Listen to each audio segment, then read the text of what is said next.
I kind of divide the investors between the speculators, because the investors are still looking at, call it cash flows, are driven by fundamentals and everything. Whereas speculators like, oh, that looks like a good project, let's just buy it and I'll flip it. I have no intentions of ever closing on it. And then, you get into the whole like fake mortgage document. I wasn't going to close on this anyways, all that stuff. So I'm like, that is the, quote unquote greedy investors. Yeah, I'm glad you said that, because I think that's a really valid point that a lot of people don't bring up. They lump everyone into one. And I think because historically we focused on cash flow so much, and the vast majority of the investors that we've ever worked with have also done that.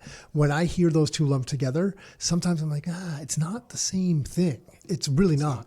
And because I learned from you guys with like cash flows, right? I remember, I think Tom was telling me the story about your parents, right? I'm like, okay, cash flow. So when we were projecting out the pre-construction projects, like an entertainment district, it was like $1,000 a foot. Rents were at like $3.50 at like 4% interest rates. And I was like, okay, maybe they will go up to $3.75 and $4 and you'll just break even.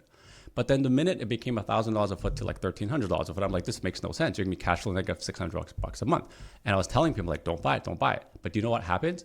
They go behind my back and they just find someone else to sell it to them, because the narrative that I tell them, which from my perspective, I think is true, right? And I maybe talk myself out of sell, but fundamentally and from principles and values, I think this is what you should do. But they didn't agree with that, and that's fine.